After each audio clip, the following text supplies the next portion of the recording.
Nós vamos abrir nossas Bíblias, o texto que vamos meditar nesta noite, livro do profeta Daniel, capítulo 4, a partir do versículo 27 até o versículo 33. Diz assim: Ó rei Nabucodonosor, aceite meu conselho, pare de pecar e faça o que é certo. Deixe seus pecados para trás e tenha compaixão dos pobres. Quem sabe, então, o rei continuará a prosperar. Tudo isso, porém, aconteceu ao rei Nabucodonosor. 12 meses depois, ele caminhava sobre o terraço de seu palácio na Babilônia e disse: Vejam a grande cidade da Babilônia. Com o meu próprio poder construí esta cidade para ser o cetro de meu reino e para mostrar o esplendor de minha majestade. Enquanto essas palavras ainda estavam em sua boca, veio do céu uma voz e disse: Esta mensagem é para você, rei Nabucodonosor. Você não governa mais sobre este reino. Será expulso do convívio humano, viverá nos campos com os animais selvagens e comerá capim, como os bois. Viverá desse modo por 7 períodos, até que entenda que o Altíssimo domina sobre os reinos do mundo e os dá a quem ele quer. Naquela mesma hora, a sentença se cumpriu e Nabucodonosor foi expulso do convívio humano. Passou a comer capim como os bois e foi molhado pelo orvalho do céu. Viveu desse modo até seu cabelo crescer como as penas das águias e suas unhas se parecerem com garras de pássaros. Amém. Até aqui. Eu vou pedir para o nosso irmão Everardo fazer uma oração, pedindo a Deus que abençoe cada um de nós com a exposição dessa palavra. Vamos orar. Senhor, aqui estamos, como o Senhor está vendo, e gratos porque reconhecemos que a tua misericórdia se renovou de novo sobre as nossas vidas. Amém. Nós viemos aqui com o intuito de sermos alimentados, para que possamos, independente do que possa acontecer, sejamos adoradores aonde moramos, aonde trabalhamos, aonde caminhamos. Fala conosco nessa noite, usa o teu servo, em nome de Jesus. Amém. Amém. Amém. Eu quero falar sobre o seguinte tema, o único que domina sobre todos. Você já teve um sonho, um pesadelo, aqueles que se acorda e quando a gente acorda, a gente fala, meu, graças a Deus, não era verdade, era um sonho. Esse rei era o rei do maior império daquele momento. A Babilônia era esplendorosa, dominou todos os demais impérios. A Babilônia tinha universidade, a Babilônia tinha uma imensa biblioteca. A Babilônia era o polo central do mundo naquela época. Mas esse rei também teve um sonho. O capítulo é um pouco mais longo, então eu quero resumir para vocês aqui, para a gente partir de um certo entendimento. Nabucodonosor teve um sonho e ele mesmo relata esse sonho, e Daniel somente escreve o que ele relata. E ele diz que ele sonhou com uma árvore muito grande, com folhas bem verdes, que foi crescendo, crescendo, crescendo e atingiu os céus. Uma maneira hebraica de explicar que era imensa aquela árvore, que não se podia medir. E ele diz que quando ela alcançou os céus, ele ouviu uma voz celestial que disse: poda essa árvore e deixa ela só no topo. E ele não entendeu o sonho, mas ele ficou aterrorizado. Para ele foi como um pesadelo. Então ele chamou todos os seus encantadores, todos aqueles que assistiam ao rei, como era costume daquela época, e ninguém pôde explicar o sonho para ele. Aí ele mandou chamar Daniel. Daniel já tinha fama de ser alguém que conseguia interpretar sonhos. E Daniel, de fato, falou para ele: olha, rei, este sonho eu desejava para o seu pior inimigo.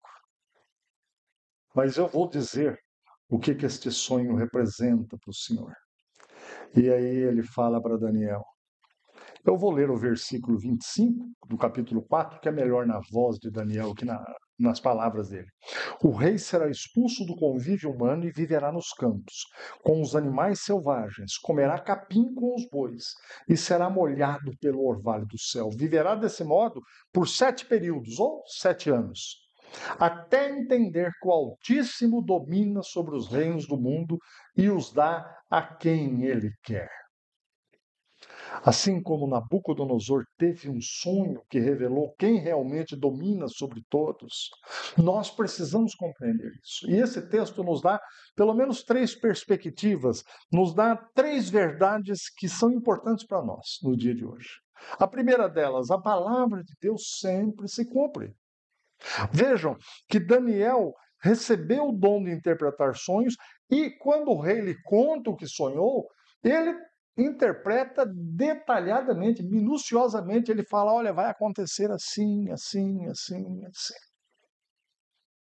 A palavra de Deus se cumpre. Nada do que Daniel falou deixou de se cumprir na vida daquele homem. A palavra que vem de Deus tem sempre um propósito. Havia um propósito divino para que aquele homem que era líder da maior nação, do maior poder bélico, financeiro daquela época, que este homem viesse se dobrar diante de Deus. Esse era o propósito. Aí estava o objetivo divino. Este era um homem temido, respeitado, mesmo que pela força, mas ele era naquele tempo. Deus tinha algo para a vida dele. Deus criou todas as coisas para o louvor e para a glória do nome dele.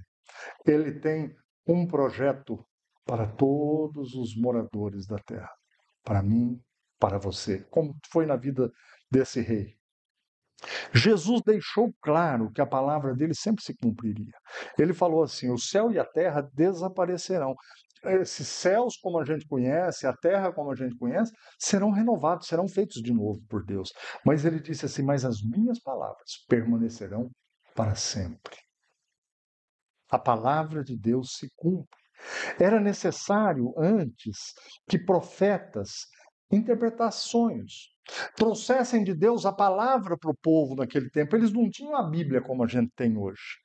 Agora, a Bíblia, ela é inspirada pelo mesmo Espírito que revelava as coisas para os profetas. Vejam, está escrito lá em 2 Pedro, capítulo 1, versículo 20 e 21. Acima de tudo, saibam que nenhuma profecia das Escrituras surgiu do entendimento de um próprio profeta, nem de iniciativa humana. Esses homens foram impulsionados pelo Espírito Santo e falaram da parte de Deus. O Espírito Santo é quem promoveu a possibilidade de eu ter a Bíblia Sagrada e você ter essa Bíblia hoje. Considere a palavra de Deus com seriedade na tua vida. Considere toda a palavra de Deus com muita seriedade na tua vida. Algumas pessoas cuidam tão bem do dinheiro. Outros cuidam tão bem da saúde, não é? Nós estamos na geração saúde. A perspectiva, a possibilidade é que, pelo menos da minha fase, nós possamos viver próximos aos 80 anos. Talvez um pouco mais, um pouco menos. E dizem que talvez a próxima geração chegue aos 100, 110. Não sei. Mas o que eu sei é que as pessoas estão se cuidando mais. As possibilidades estão melhores. Gente, tem muita gente aí que acorda pela manhã ou pela tarde, faz sua caminhada e tá ótimo, é assim mesmo, a gente precisa se cuidar. Agora, alguns cuidam tão bem da família também. E a vida com Deus? E com a palavra de Deus? Como é que está para mim, para você?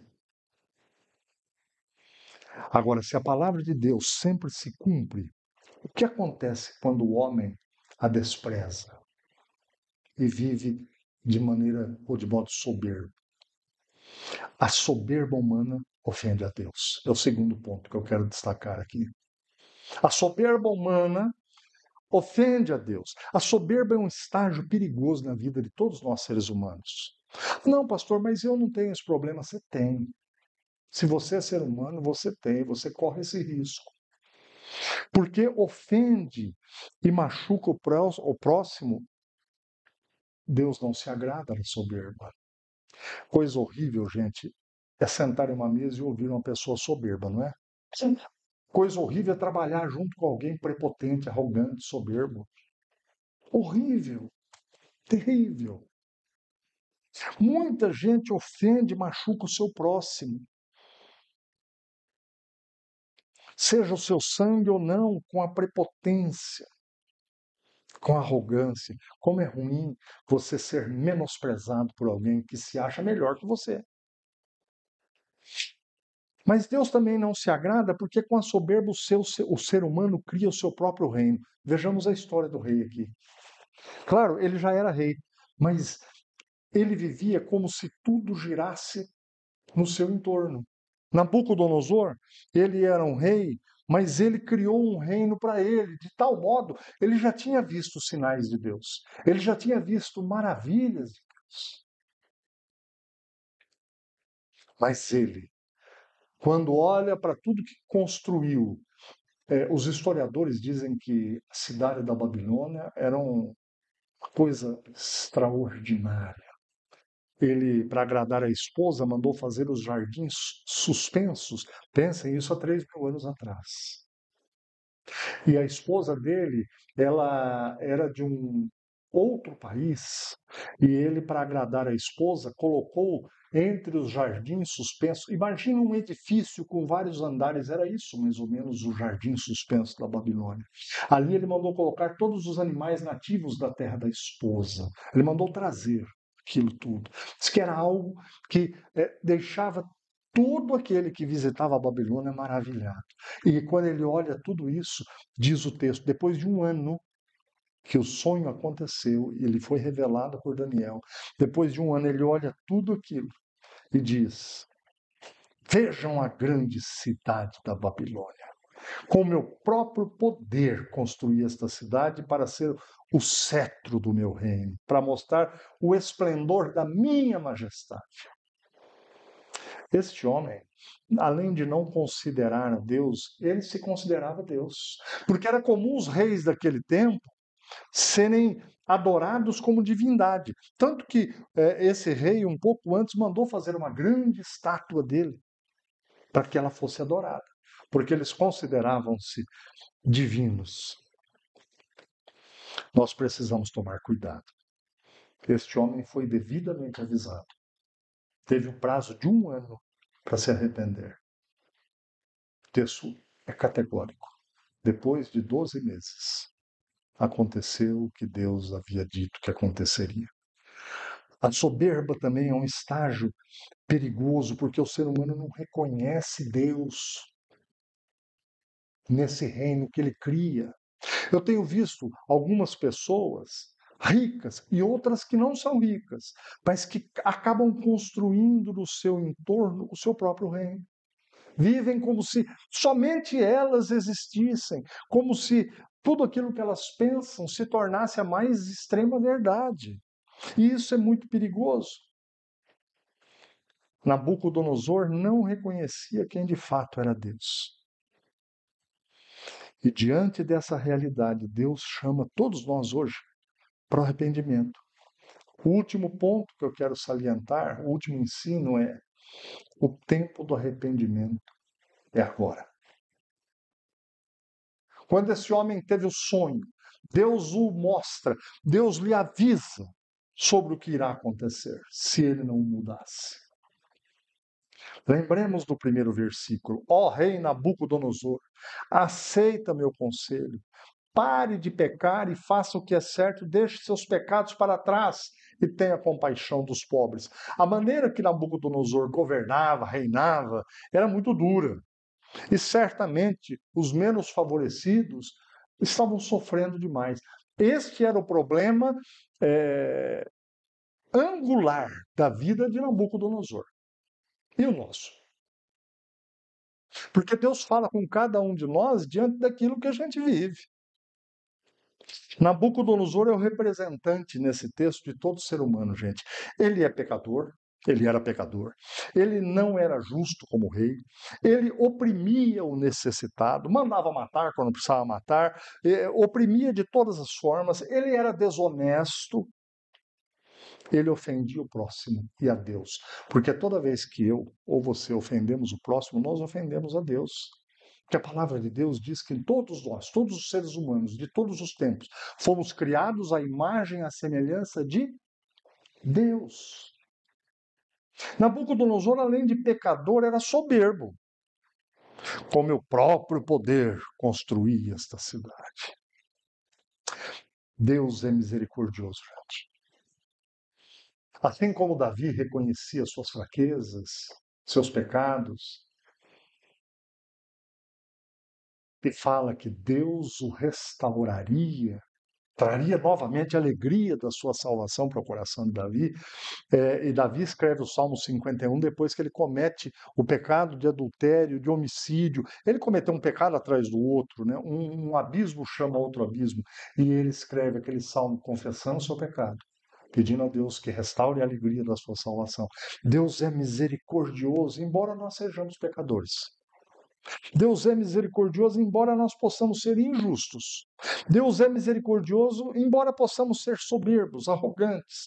Deus é cheio de misericórdia. O texto diz no versículo 27, a parte B: deixe seus pecados para trás. Deixe seus pecados para trás. Quem sabe então o rei continuará a prosperar. Esta aqui é a palavra de Daniel para o rei. Ó rei, o Senhor é poderoso, o Senhor tem muita coisa, mas se o Senhor mudar, se arrepender, haverá misericórdia para o Senhor. Haverá misericórdia. O anúncio da salvação hoje é para todos também.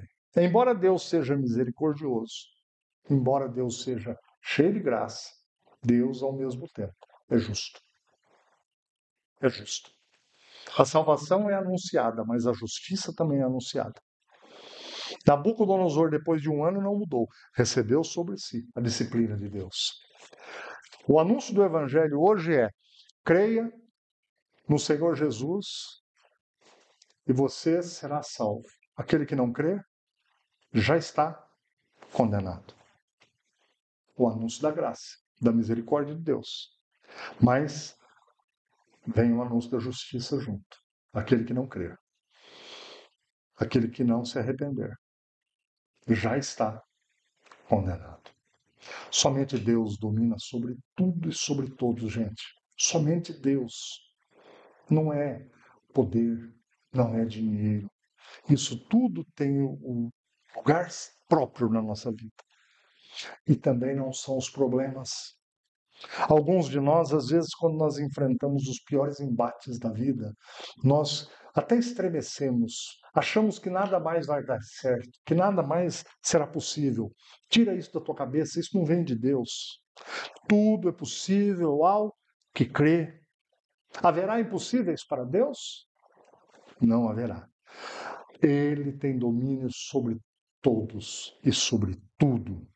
Qual a tua dificuldade? É financeira? É o trabalho? É uma doença? É a própria sua vida com Deus, a salvação?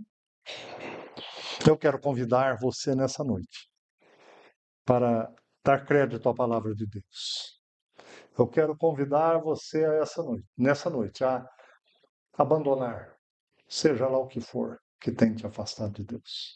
Eu quero te convidar nessa noite a abraçar a graça que te abraça. É a melhor vida que nós podemos ter, aqui e eternamente. Amém? Baixe sua cabeça. Eu quero orar com você. Eu quero colocar-nos diante de Deus, que é tão misericordioso, nos conhece, sabe de tudo da nossa vida. E eu quero pedir a Deus que transforme situações nessa noite. E eu creio no mesmo Deus daquele tempo, hoje. Eu quero que, se você tem algo assim especial para colocar diante de Deus, você não faça igual aquele homem fez. Daniel falou: quem sabe, ó rei, Se você aceitar a misericórdia oferecida por Deus, você continuará a ser próspero. Se você tem algo que precisa colocar diante de Deus, eu quero orar com você. Fica em pé, independente do que seja. Vamos buscar essa graça maravilhosa de Deus para as nossas vidas, talvez para a nossa dificuldade. Se você tem algo, fica em pé. Não tenha vergonha. Deus é Deus cheio de graça, cheio de misericórdia.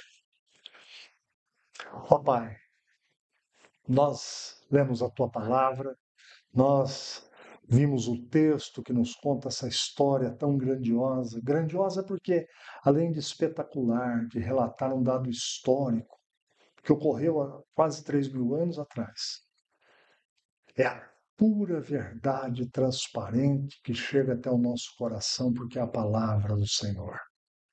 Meu Deus, aqui estão pessoas semelhantes a Nabucodonosor, semelhantes a Daniel. Nós somos todos semelhantes, criados à tua imagem e semelhança. Mas essas pessoas estão em pé por um motivo, por uma causa que só o Senhor conhece.